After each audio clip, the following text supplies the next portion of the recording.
Fala Tech! Bom dia, boa tarde, boa noite. Seja bem-vindo ao Fala Tech, podcast de tecnologia do Instituto JF. Você já sabe, esse podcast é seu espaço de lazer, de entretenimento e de muito aprendizado do mundo da tecnologia. O Fala Tech é uma iniciativa da Germinari Tech, uma das escolas técnicas do Instituto JF. Acompanhe o link que a gente sempre disponibiliza aí para você saber muito sobre o que é o Instituto e o que é que a gente desenvolve aqui dentro. Eu me chamo Marcelo Grilo, sou professor aqui no Instituto e sou o host em alguns dos episódios. O Fala Tech aborda tudo sobre a tecnologia. A gente já vem falando sobre dados, já vem falando sobre as áreas de desenvolvimento de um sistema, a gente já falou sobre onde a tecnologia entra no ESG, na questão do ambiental, do social, da governança. A gente já abordou um pouco de tudo, a parte de gerência também, onde a tecnologia entra na parte da gerência. Mas você já assistiu algum episódio? Inclusive, você está escutando, está assistindo esse episódio agora. E isso foi gravado. E você sabia que para gravar isso aqui tem muita tecnologia envolvida? Você sabia que existem profissionais, estou falando no plural porque existem pessoas que trabalham com isso, para disponibilizar conteúdos de qualidade para você. E o conteúdo de qualidade não só envolve a pessoa falando, como ela é gravada também. Então, para a gente ampliar o nosso conhecimento, a gente vai abordar hoje um tema muito legal, que é onde é que a tecnologia entra na produção audiovisual. E para a gente falar sobre isso, ninguém melhor do que exatamente um profissional que atua com isso há um bom tempo, já tem uma experiência, que é o Guilherme Bravo. Tudo bom, Guilherme? Tudo bem, Marcelo, como vai? Obrigado pela presença aqui. Então, agradeço o convite. O Guilherme hoje é responsável pela coordenação e pela gerência aqui da área dos estúdios do Instituto. Isso mesmo. O Instituto JF tem uma área só de estúdios. Então, você mostra a importância aí desse tema. Mas eu queria entender, Guilherme, eu queria que você me ajudasse nosso público a entender a tecnologia está envolvida nesse processo. Então, mais uma vez, muito obrigado. Eu queria que você começasse se apresentando, dissesse um pouco quem é, qual é a sua carreira, como é que você tem suas experiências passadas, onde é que você vem atuando atualmente, para a gente começar um bate-papo aqui bem descontraído para ajudar o nosso público a entender mais. Legal, Marcelo. Então, obrigado mais uma vez pelo convite, obrigado a todos aí pela audiência, né, vamos dizer assim, né, por estarem aí consumindo esse conteúdo. Bom, eu sou formado em comunicação social, né, me formei em 1999, sempre fui apaixonado por tecnologia, eu sou músico também, então tenho uma banda que eu toco, e sempre fui muito apaixonado por tecnologia, tanto de áudio quanto de vídeo. Uso isso na minha vida o tempo todo. Eu trabalhei numa universidade desde 1998 como estagiário até 2019, depois, só que sempre tive 2 trabalhos, né? Então, enquanto eu estava trabalhando nessa universidade, dentro da área dos estúdios, desde estagiário, como eu falei, operador técnico, passando por todas as etapas até chegar à parte da liderança, mas eu também dei aulas nessa mesma universidade de comunicação social. Então, a gente usava muito a tecnologia em todos os momentos ali, tanto em laboratórios de informática, software, soluções. A gente acompanhou muito a transição do analógico para o digital, né? Porque quando eu entrei lá era fita VHS, né? Que a gente utilizava. Acho que o nosso público não sabe nem o que nem sabe o que é isso, né? O videocassete, o super VHS. Cheguei a fazer coisa em gravador de rolo, que era um rolo assim com fita magnética que a gente editava e tal. Quando veio o MD, então, que era um disquinho assim, um quadradinho, a gente chamava de mini disc, né? Então, eu editava isso lá numa rádio que eu fiz estágio também. Enfim, e também trabalhei em outros lugares dando workshops e sempre ligado também à radiodifusão, rádio e teledifusão. E o uso da tecnologia é sempre presente, Marcelo, vai ser muito legal esse bate-papo aí. Então, você acompanhou a evolução aí da área e a tecnologia ajudou nessa evolução, eu creio que sim, né? Com certeza, com certeza. Mas então, eu vou aproveitar e já começar por aí. Hoje a gente está aqui com um staff, está com equipamentos. Uhum. A gente está falando tudo no plural. Eu queria entender um pouco do processo, não só criativo, do processo tecnológico envolvido na gravação, vamos dizer, desse episódio aqui.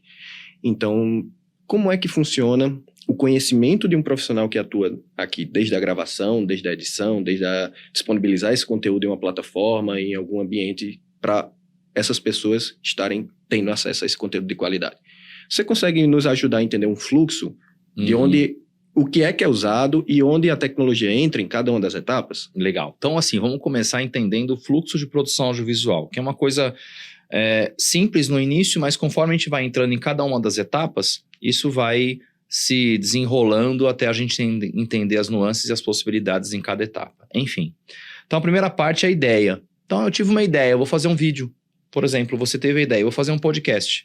Então, você vai buscar uma referência, você vai buscar algo parecido para que você construa a sua ideia. Lá em 1996, 97, quando eu comecei a estudar sobre isso, minha professora já dizia, em audiovisual nada se cria, tudo se transforma, né? E é assim até hoje, você vai pegar, vou fazer um programa de TV, vou fazer um podcast, alguém já fez alguma coisa semelhante, alguém já teve alguma ideia parecida. Isso a gente está falando desde o cinema, lá atrás, 1920, 1930. Alguém já pensou em alguma coisa, só que a coisa foi evoluindo a partir das ferramentas da própria tecnologia que estava disponível naquele momento. Bom, então nessa primeira etapa que é a ideia, você já usa a tecnologia porque você minimamente, hoje, tem um acesso a um computador, você vai buscar. Então você vai numa plataforma de produção de conteúdo, seja um Netflix, um YouTube, enfim, você vai ali buscar alguma coisa...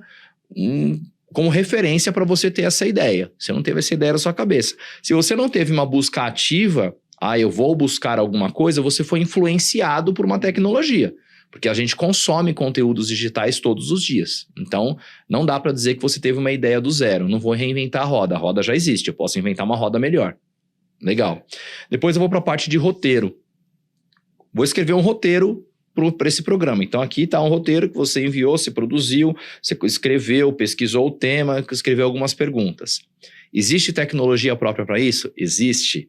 Existe um aplicativo chamado Celtics, que é um aplicativo a princípio até gratuito. Você pode entrar na internet, você vai lá, digita o roteiro, ele é um pouquinho mais voltado para roteiro de dramaturgia, mas é um aplicativo bem legal, consegue ser ajustado, assim, que você consegue ajustar ele para utilizar também para outros tipos de produção. Mas ele já é feito para você poder agregar elementos de produção no meio dessa escrita de roteiro. Então já tem uma tecnologia aí. Depois você vai para a parte de produção. Produção envolve muito organização. Então, que tipo de tecnologia você usa para produção? O próprio Celtics te dá esse suporte, mas você tem também os aplicativos convencionais. Você pode usar uma planilha. Hoje você tem aplicativos de gerenciamento de conteúdo que você pode usar também, como o Monday, como o Asana, como o próprio Project da Microsoft, você pode utilizar para isso. Então, você produz a partir desse roteiro. Então, aconteceu uma produção aqui. Você me ligou, você nos encontramos, você, digamos, me mandou um e-mail. Tudo isso é produção. Uso tecnologia. Até aqui, tudo bem, Marcelo. Aquelas tecnologias que o usuário do dia também todo mundo usar. Tem, todo mundo faz. Exceto pelo Celtics, pode ser uma novidade para quem está assistindo, mas é tudo tranquilo. Quando a gente começa a parte de produção para gravação, aí a gente fala de um universo de possibilidades tecnológicas. Eu vou começar falando do microfone aqui. Esse microfone é um microfone próprio para podcast. Porém, existem vários tipos de microfone. Qual é o microfone adequado para essa produção? Então, por exemplo, esse daqui é um microfone tipo condensador, mas ele não é condensador, ele é dinâmico. Existem dois tipos de microfone, o condensador e o dinâmico. Esse daqui é o tipo condensador, só que a cápsula dele é dinâmica, porque ele tem um formato, a estética dele, ele atende para esse tipo de formato podcast. Porque um microfone condensador, que a gente chama de condenser, né, em inglês, ele é um microfone utilizado para gravação de voz em estúdios, para música, ou para locuções específicas, ou para rádios de grande porte. Então, o mercado ele se adapta a isso. Então, a pessoa não tem um recurso financeiro muito grande para poder investir num microfone condenser de altíssima qualidade. E não é necessário para isso. Então, tem um tipo de microfone que atende, é um custo-benefício legal, atrativo, e todos conseguem fazer um podcast com qualidade. Então quer dizer que minha voz fica bonita, não é porque eu tenho a voz bonita, não, é por causa do microfone. Né? Não, ele valoriza aquilo que é de melhor em nós. Então vamos colocar assim, né?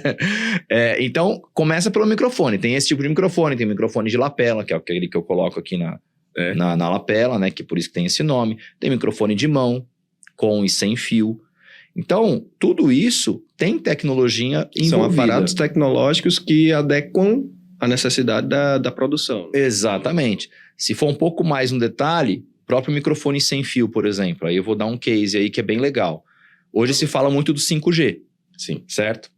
Os microfones sem fio, eles operam dentro de uma faixa de frequência. Assim como qualquer transmissão sem fio. O 5G também. Então, existe um conjunto de microfones sem fio uma leva de mercado, vamos dizer assim, que está atuando dentro de uma faixa de frequência que hoje está sendo utilizada pelo 5G. E aí? E aí que todos esses microfones que são mais antigos Tem que ser substituídos. Então tem um movimento no mercado que, se você vai comprar um microfone sem fio hoje, você não pode comprar um microfone que esteja dentro dessa faixa de frequência. Eu já ouvi, por exemplo, teve uma ocasião, foi num evento de feira de automóveis, que tinha um set de microfones da Sennheiser, por exemplo. E me contaram que houve uma denúncia à Anatel, que tinha um conjunto de frequências atrapalhando o sinal do 5G. E foi chegado lá no stand e simplesmente foi fechado porque não pode utilizar. Olha só, Guilherme, isso é um nível de conhecimento que você precisa.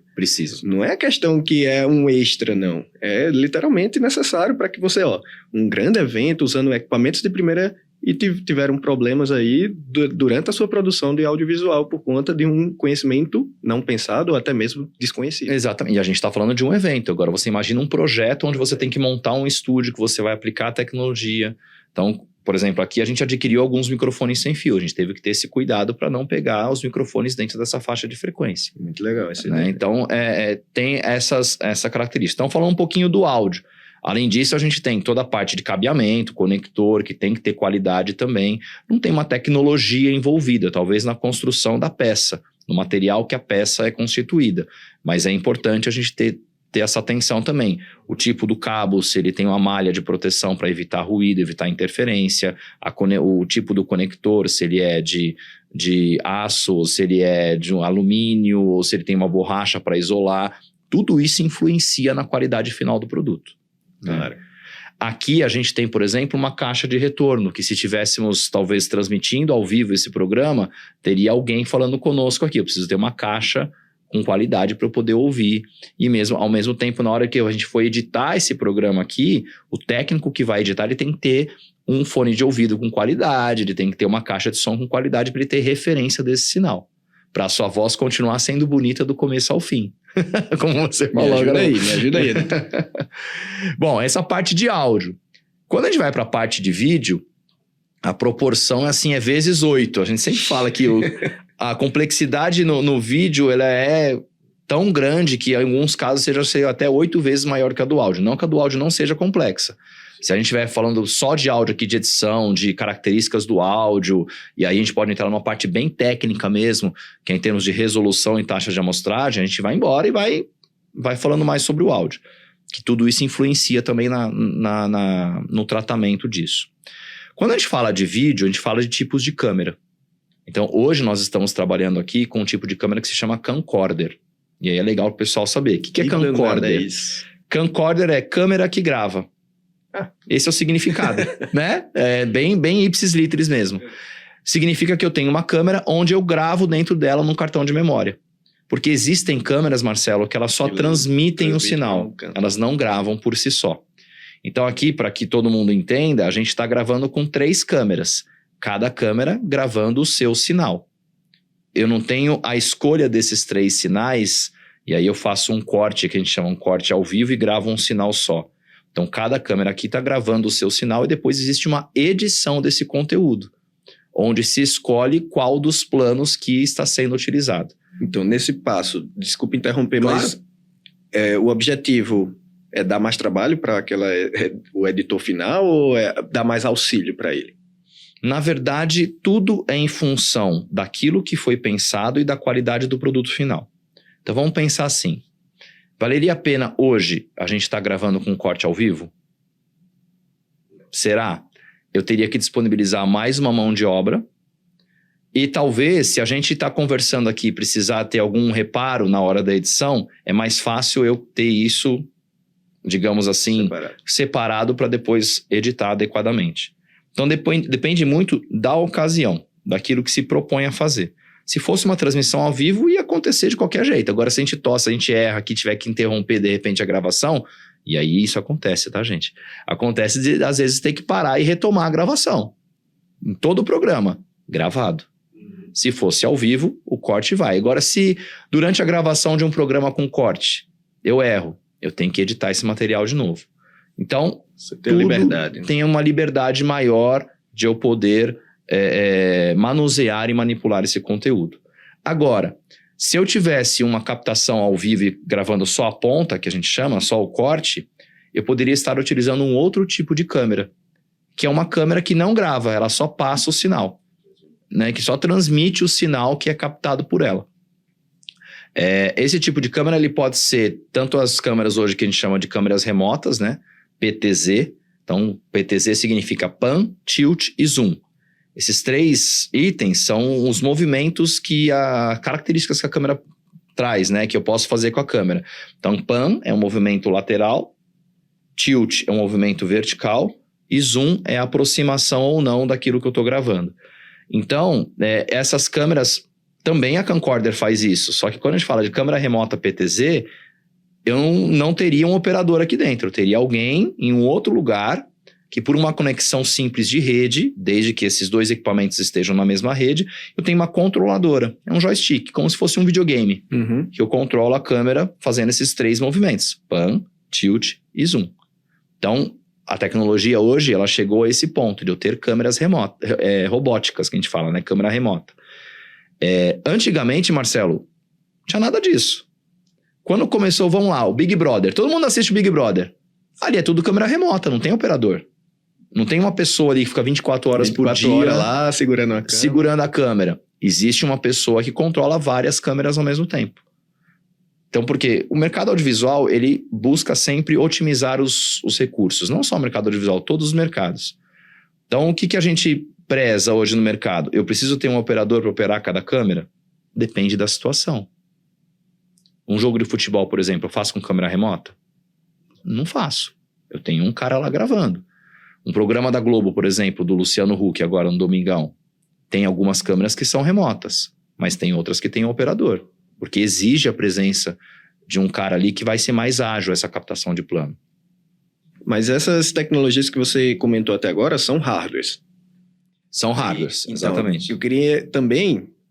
A evolução tecnológica do hardware trouxe benefícios, que depois a gente discute aí o outro lado da moeda, mas eu queria entender depois onde é que entra o software. Tem software envolvido também em algum desses passos ou entra já na pós-edição? Não, tudo tem software. Então vamos lá.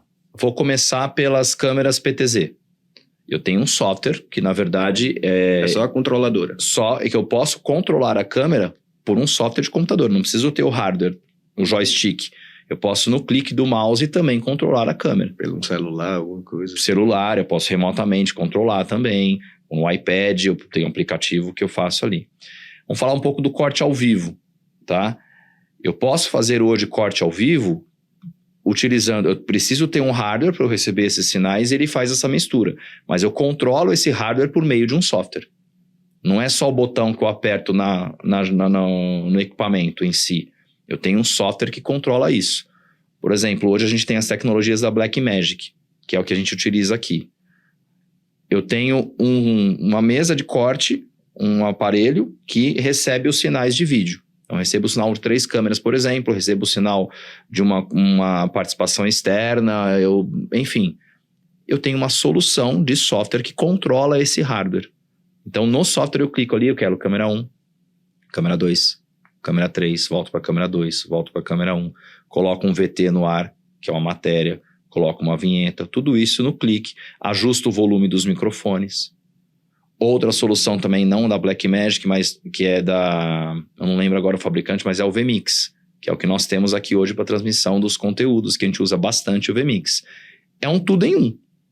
É uma aplicação que tem tanto entradas de áudio, entradas de vídeo por rede, entradas de vídeo por cabos que a gente chama de banda base, né? Que é o cabo coaxial mesmo, que transmite o sinal digital. Antes era analógico, agora é tudo digital.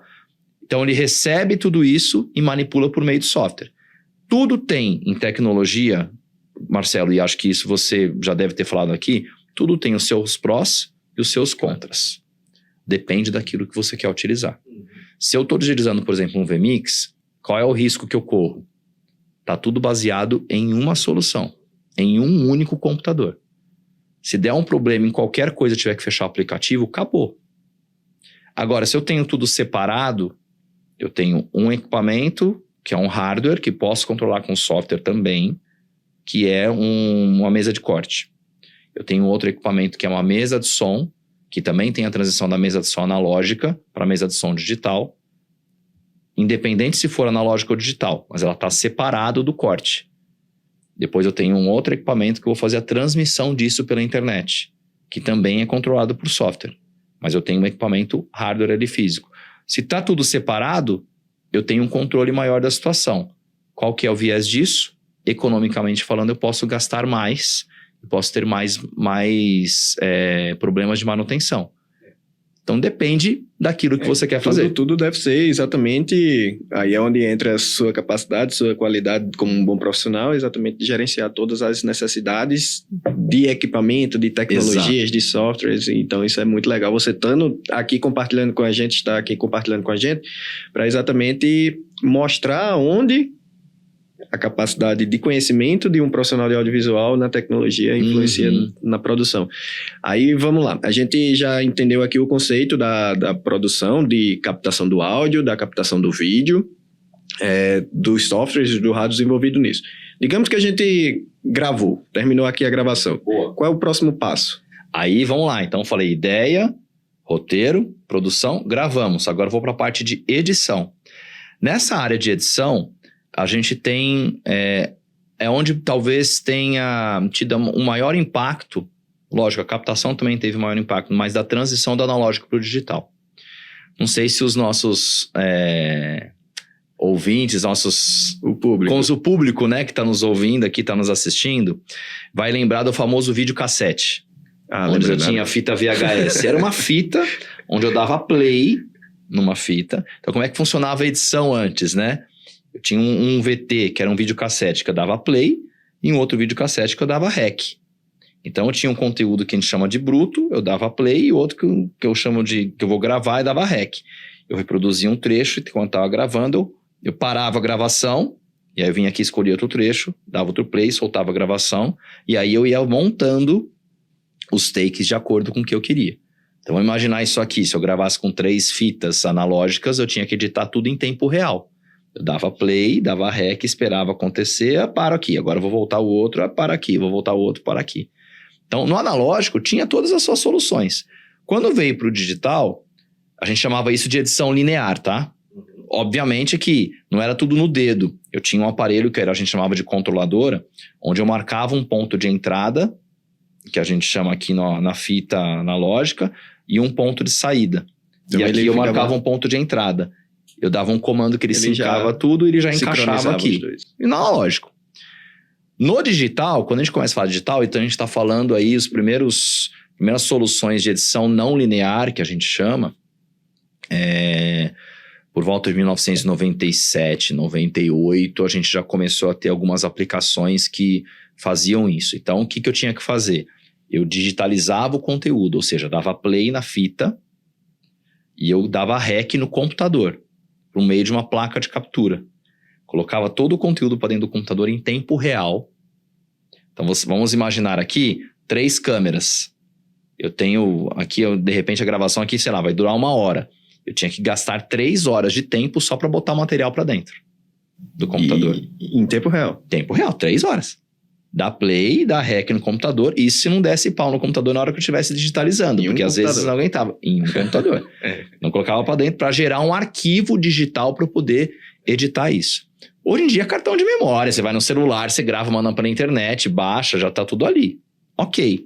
Então, edição envolve muito software. Software de quê, Marcelo? De edição de vídeo, software de correção de cor, software de mixagem de áudio e software de pós-produção. Vamos lá. Edição. Corte. Eu estou modificando o conteúdo. Então, eu escolho um trecho aqui, outro trecho aqui, recorto e coloco numa timeline. Escolho outro trecho, coloco na timeline. E aí eu vou montando, contando a história. Mas eu já vou adiantar, eu acho que você ia falar, desculpa interromper novamente, mas eu tenho um software para fazer cada coisinha dessa? Você pode ter um software para fazer cada coisa dessa ou um software que faz tudo junto. Aí vem o mesmo conceito do vMix. Você quer tudo junto ou tudo separado? Porque olha só que interessante. O mercado ele foi se desenvolvendo porque no início eu tinha, de fato, um software que só editava. outro software que só fazia correção de cor, outro software que só faz áudio, outro software que só faz produção. Dou até os nomes para você. No começo era Media 100, que era editor de vídeo.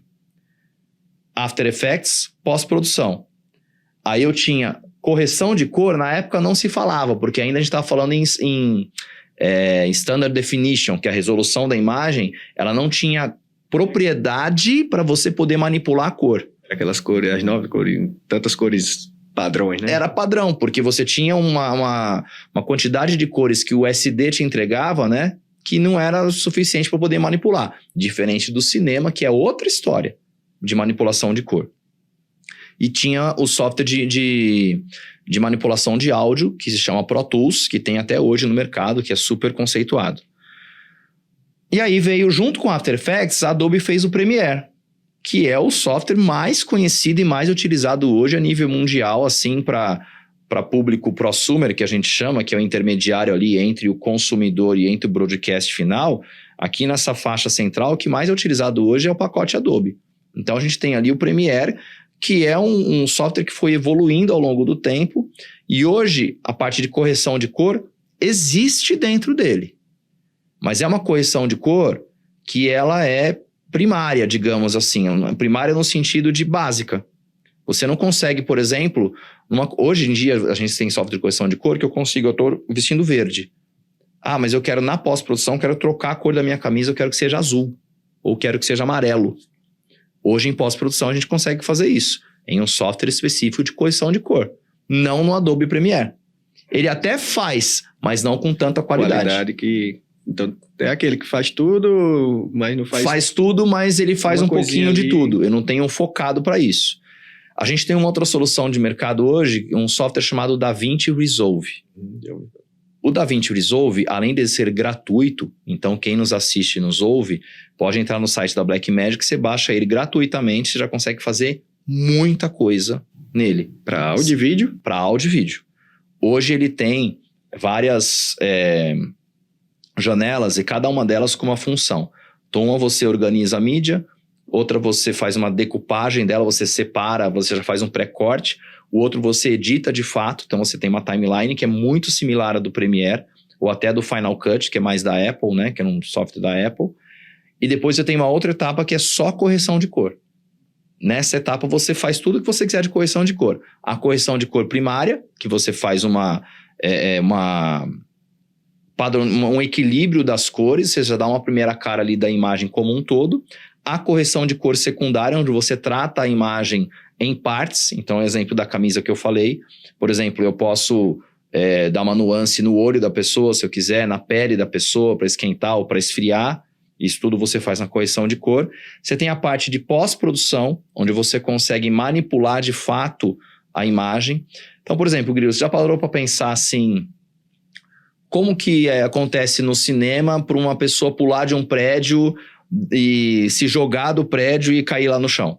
Bem, se não for Tom Cruise, acho que é uma edição ainda. Tem várias maneiras de fazer isso, mas a maneira mais assim, por exemplo, os filmes da Marvel, tem muitos making-offs que a gente pode assistir, e aí eu sugiro, quem gosta dessa área, assistam os making-offs, os materiais complementares. São muito ricos, eles mostram de fato como que as coisas acontecem.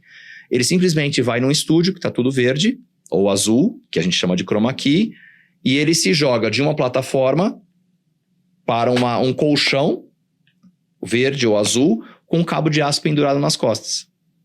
Na pós-produção, eu substituo esse verde, esse azul pelos elementos que eu quero. Eu posso colocar ele pequenininho lá no fundo, posso colocar ele grande e tal, e eu vou lá e tiro aquele cabo de aço, todos aqueles aparatos que ele está vestindo para a segurança dele, e coloco uma roupa no uniforme dele, enfim. Isso é muita tecnologia envolvida. E aí o estudo acontece na pós-produção. Aí a gente fala assim, o Premiere faz isso? Não faz. Ele faz uma pós-produção básica. Mas existem softwares que fazem isso. O DaVinci faz isso. Tem um outro software, por exemplo, que se chama Nuke.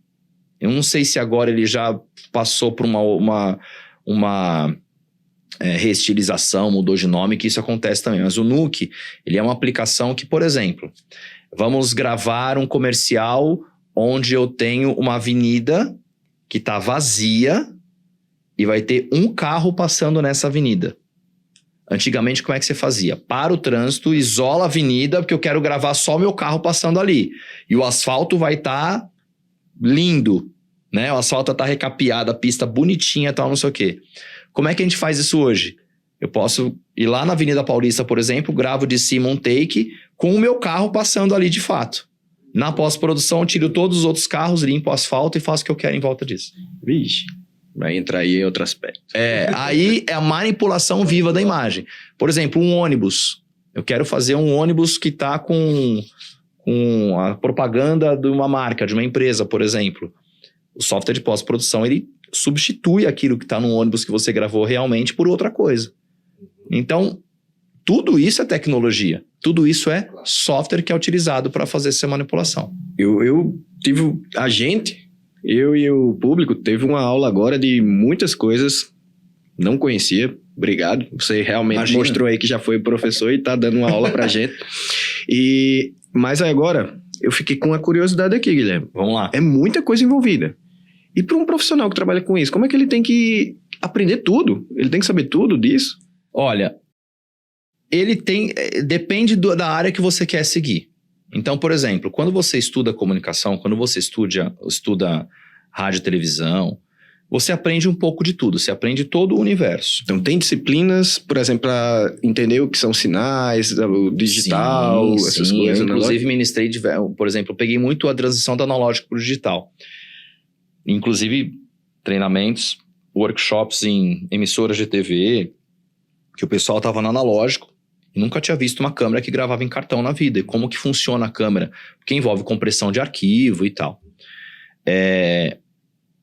Você pode ter uma noção de tudo, mas o que eu sempre recomendo? Esse profissional, essa pessoa que quer seguir nessa área, faz um pouco de tudo para experimentar. Quando você escolher, você vai por um trilho só. E aí você se profissionaliza naquele trilho.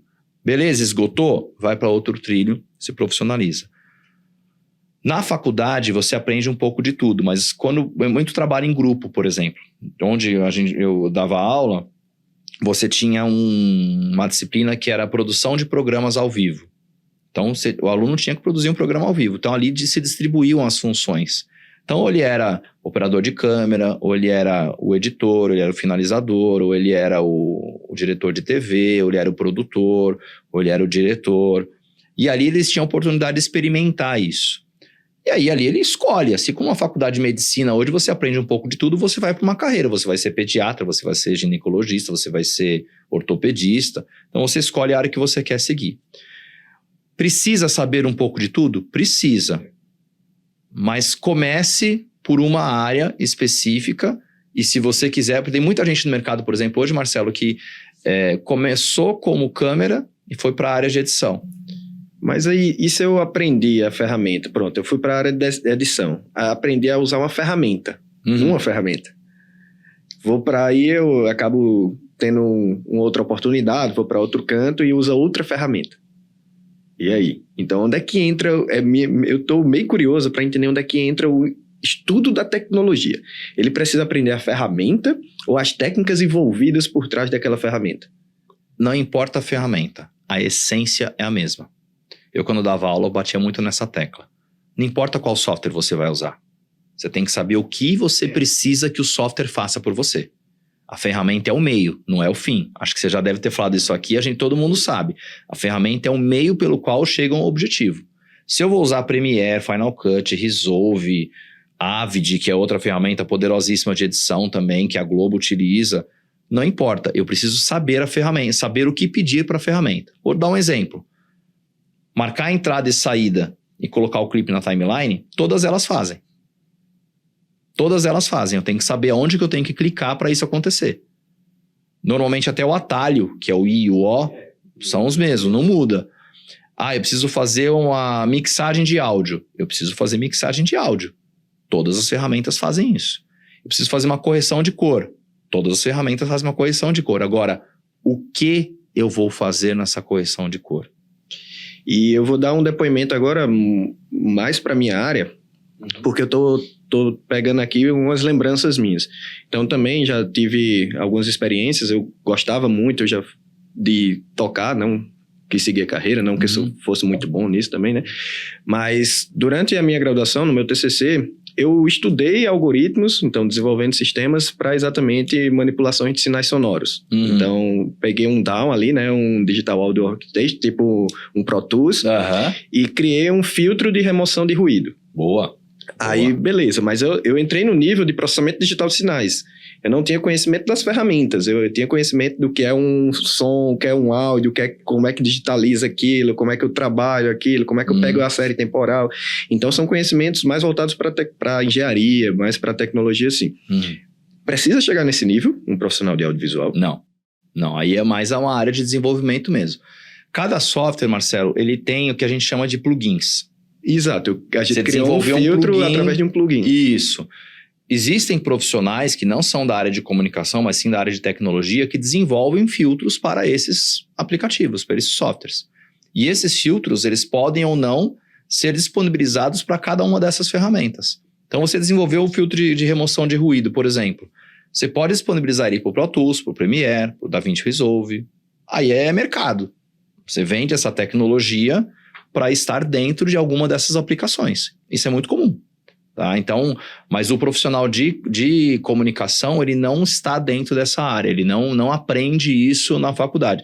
Ele aprende por que eu tenho que utilizar isso, quando eu tenho que utilizar e como eu vou utilizar isso na produção de conteúdo. Ô, Guilherme, aí agora eu queria entrar num tema sensível. Vamos lá.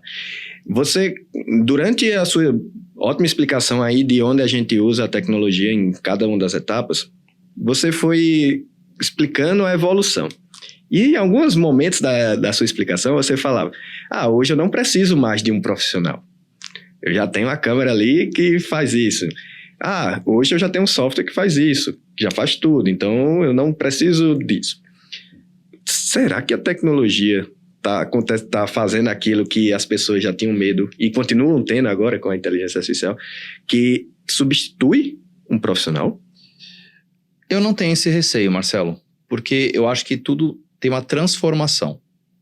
O profissional que operava uma câmera antigamente, uma câmera analógica, ele é obrigado, se ele quiser continuar no mercado, a se adaptar à tecnologia do momento. Eu acho assim, a inteligência artificial, as tecnologias, elas vêm para contribuir com a otimização da produção de conteúdo. O tempo que eu gastava para fazer um vídeo anteriormente, ele era infinitamente menor do que eu tenho hoje. Olha hoje no mercado quantas produções de conteúdo eu tenho acontecendo ao mesmo tempo. Eu vou dar um depoimento. O roteiro é feito com IA. O roteiro desse podcast aqui, a gente sempre usa ferramentas. Você até citou aqui algumas ferramentas que podem ser usadas. Então, otimiza o tempo. Mas você revisa isso. Com certeza, não só reviso, eu dou todo o contexto para criar. Eu preciso do contexto. Você precisa disso, você precisa ler, você precisa se apropriar daquela tecnologia. E eu vou além. Se qualquer um entrar lá no chat GPT hoje e digitar como fazer um vídeo, ele vai te dar passo a passo tudo isso que eu falei aqui. Ideia, roteiro, produção, gravação e edição. Aí, então, na formação de um profissional do audiovisual, eu tenho que exercitar o quê? O entendimento dessas novas tendências ou a parte criativa? Então, o curso tem que ser voltado para a parte criativa? Muito. Porque eu preciso aprender assim, para qual público eu estou fazendo esse programa? Qual é o objetivo dele? A máquina entendeu aquilo que eu disse para ela.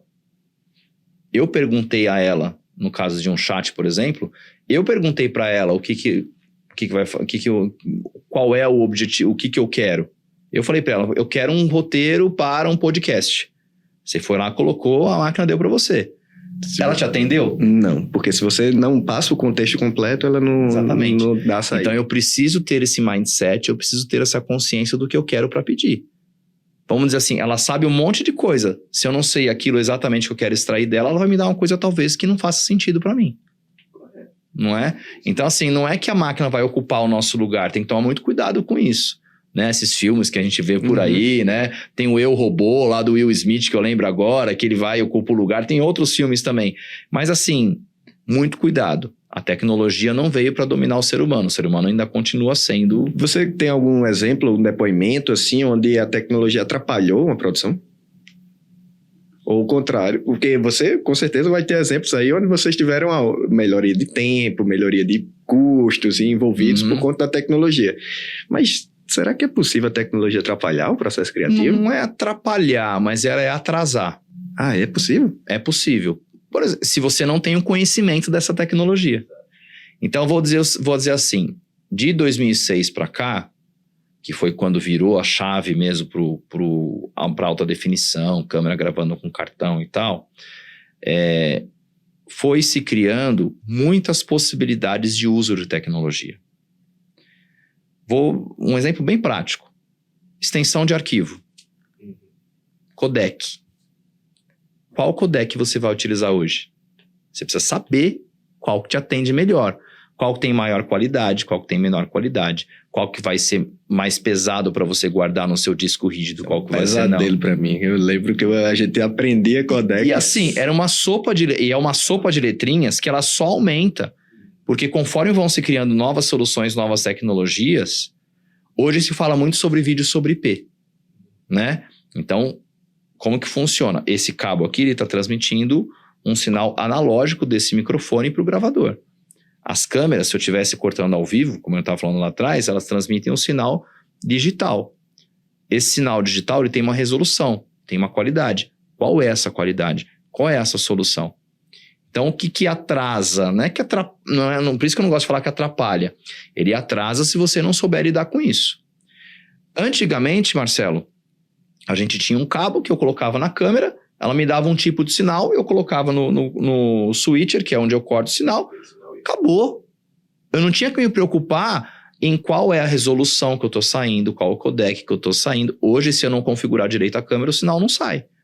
E aí eu já falo, eu já vi produções deixarem de acontecer, a externa caiu, porque a câmera não estava, faltava uma configuração da câmera para sair o sinal dela. Caramba. E aí agora me veio aqui um evento que nós fizemos lá no ginásio do Ibirapuera, em 2016, se eu não me engano.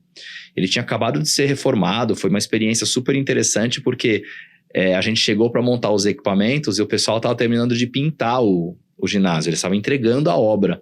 Então foi muito engraçado que teve uma hora que o pessoal estava passando o cabo e o cara estava pintando. Então o cara ia pintando o rodapé e ia passando o cabo atrás, sabe? Uma coisa assim.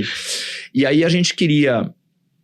espalhamos as câmeras no ginásio, é um ambiente grande, e a gente queria colocar uma câmera lá em Simão, onde tinha a cabine de imprensa, para pegar um plano geral. E chegou a câmera lá, não vinha sinal. Não chegava o sinal da câmera no switcher pra gente. Não chegava, e mexe não sei o que e tal, e troca o cabo tinha acabado de ser feito, puxa outro cabo, faz a ponta de novo e tal, não funciona, põe um aparelho no meio, um conversor. Olha, foi 1 hora mais ou menos pra gente... Sabe o que era? A resolução de saída da câmera estava configurada para 720 e ela tinha que ser configurada para 1080.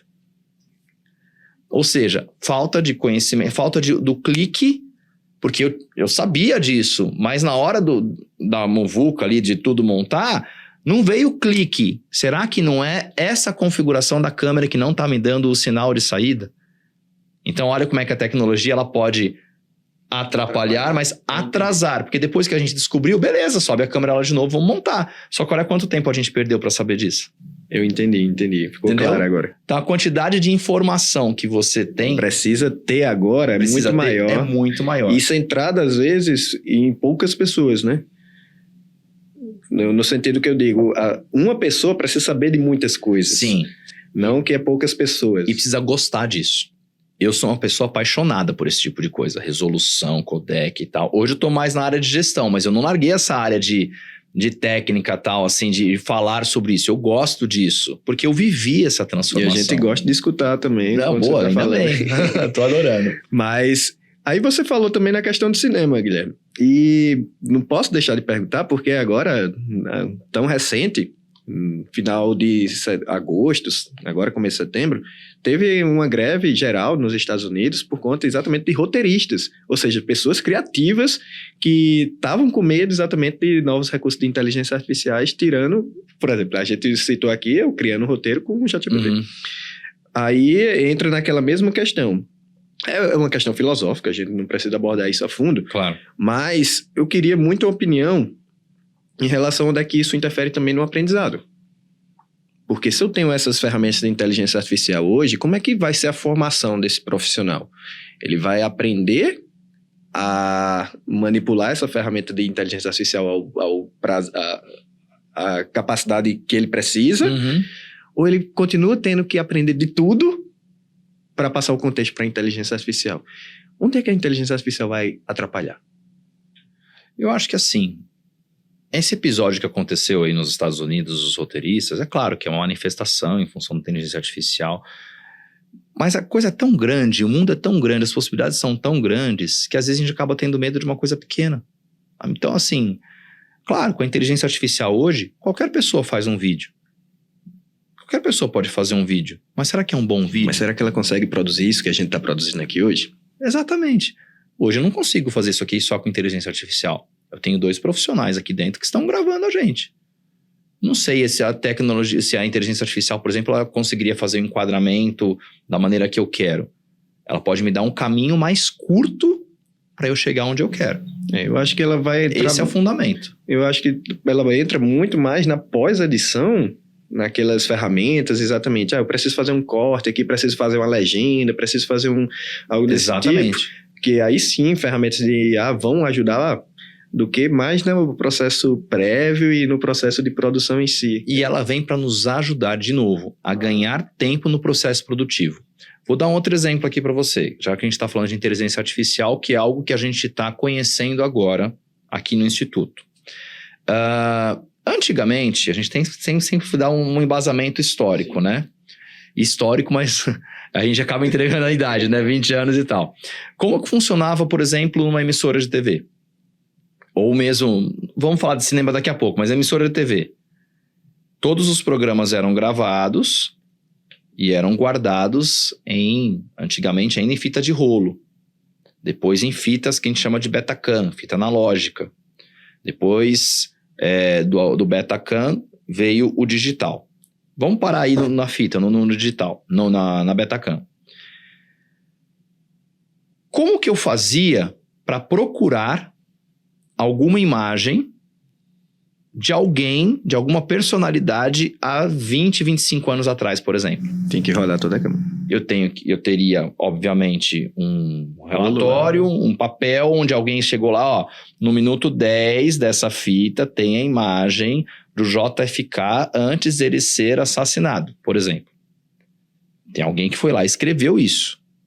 E aí coloca lá, ele estava dentro do gabinete dele dando uma entrevista para a Rede Globo.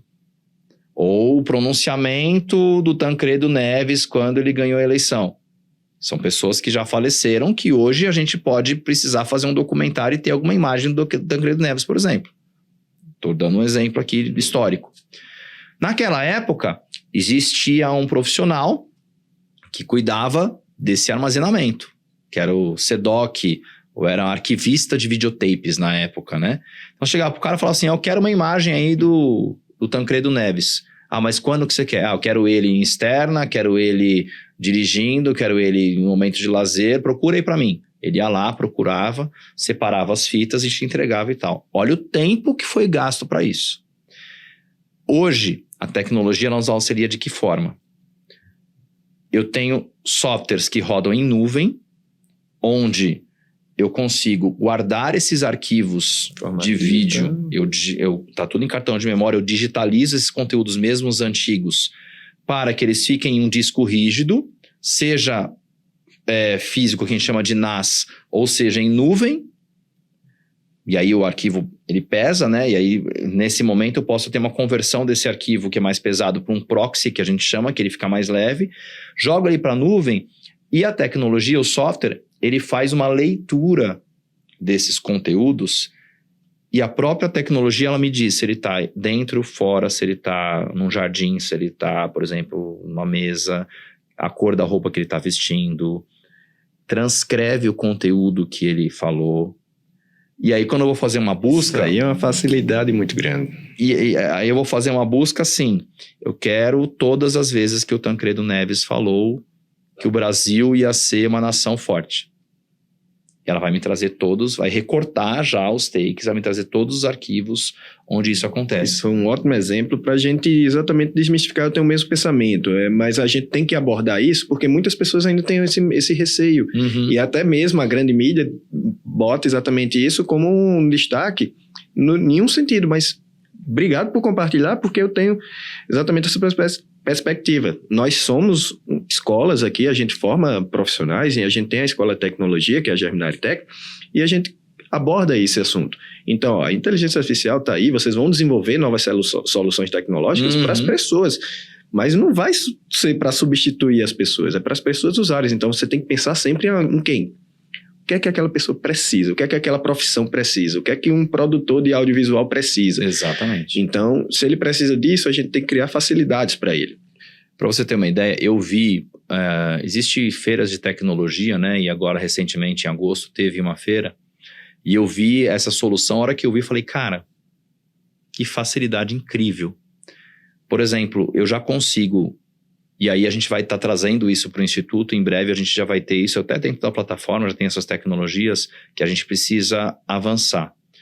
Você imagina que todas as aulas que nós gravamos aqui no Instituto, que eu coloco elas num repositório de conteúdo na nuvem? Só para contextualizar, você está falando de aulas gravadas, a gente tem um ambiente de estúdio, que é o que você coordena, porque a gente grava as aulas aqui, a gente disponibiliza também conteúdos online, conteúdos EAD, então tudo por uma grande equipe de produção com todas essas tecnologias envolvidas. Hoje a gente tem quase 900 aulas gravadas aqui.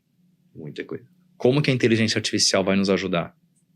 Eu vou colocar todas elas em uma nuvem ou em um HD, onde quer que seja, eu vou armazená-las digitalmente e através de uma aplicação eu vou digitar ali, eu quero colocar gestão de desempenho. E a aplicação vai me trazer todas as aulas onde o professor ou a professora disse as palavras gestão de desempenho. Tudo foi transcrito.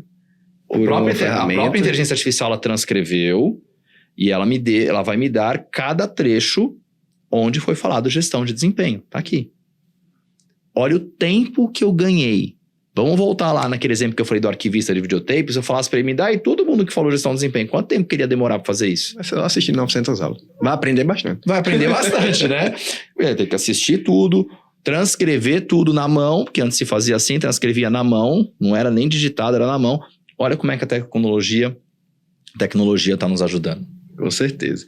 Então foram depoimentos reais que você deu aqui, depoimentos também sobre como é que a produção de audiovisual se desenvolveu e como a tecnologia ajudou e vem ajudando. Isso não vai parar agora, isso com certeza vai vir com novos. Então, se você quer seguir essa área, se você gosta de produção de áudio, produção de vídeo, tudo que envolve o audiovisual, a criatividade em si, então você não vai deixar a tecnologia de lado. Você tem que gostar de tecnologia também. Isso é um depoimento que a gente acabou discutindo aqui através do Guilherme. E eu queria, Guilherme, a gente está encerrando o nosso episódio, óbvio. Eu tive aulas aqui no plural também, legal, tudo aqui é no plural, eu tive aulas com você hoje. Mas eu queria que você também aproveitasse esse momento para dar um último, vamos dizer, as suas últimas palavras para o público. No sentido de, eu tenho um garoto, uma garota ali que gosta de audiovisual, ela é uma pessoa criativa, mas ela também gosta de tecnologia. Para onde ela vai? Você ajuda ela a tomar uma decisão? Para onde ela vai? Se ela for para a parte de audiovisual, o que é que ela tem que fazer? Onde é que ela tem que estudar? O que ela tem que estudar?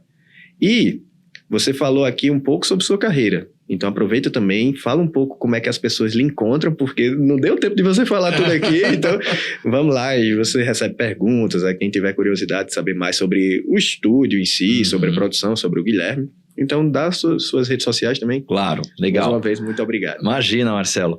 Fala olhando para eles ali, falando... Claro. Então vamos lá.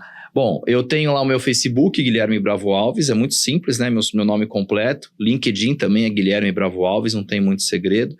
Instagram também é Guilherme Bravo Alves, também não tem segredo, estou ali presente nas redes sociais. E assim, eu acho que a palavra é conhecimento. Conheçam, experimentem. Eu acho que a idade que vocês estão agora, a idade que vocês têm que experimentar e saber se gosta ou não. Né? Você tem faculdades, você tem cursos específicos para você fazer. De repente você... Só de consultar, você já tem muitos tutoriais no YouTube aí, muitos tutoriais na internet. Só tem que tomar um pouquinho de cuidado, Marcelo, porque tem muita coisa. Tem muita coisa e às vezes muita coisa que é errada, que não é legal, né? Então não é só eu ir lá no YouTube, por exemplo, como editar vídeo. Quando eu dava aula de edição, eu falava assim, pessoal, cuidado com os tutoriais de YouTube. Eles estão ensinando errado. Não é assim, porque pode acontecer dessa outra forma ou você pode se dar mal. Então, assim, vejam como é que chama? Tem algum canal, alguma coisa específica assim que você lembra? Agora de cabeça não, mas se vocês me mandarem nessas redes que eu comentei aqui, eu respondo para vocês, eu ajudo vocês a ver. Porque você tem que ver no canal se ele tem uma solidez, se ele tem uma credibilidade, essa é a palavra, Marcelo. Hoje nas redes sociais é um dos maiores problemas. O conteúdo é muito fácil. É muito fácil, todo mundo faz, todo mundo tem. Só que às vezes aquilo que está sendo dito não é verdade. Então tomem muito cuidado com isso. Estou à disposição se vocês quiserem conversar, se quiserem mandar mensagens por ali, a gente pode indicar algumas coisas sim. Pô, Guilherme, muito obrigado novamente. Só para finalizar, eu queria pedir ao editor, me ajuda aí hoje, viu? Então, foi muito bom ter esse bate-papo aqui. A gente vai em outros episódios futuros falar mais sobre alguma coisa relacionada ao visual. Eu convido aí mais pessoas para compartilhar esse conhecimento grande que vocês têm aí com a gente. É legal. Muito obrigado, Marcelo. Valeu, pessoal. Se você gostou, comenta aí, faz um comentário sobre o que você achou desse episódio, curte, compartilha e até a próxima.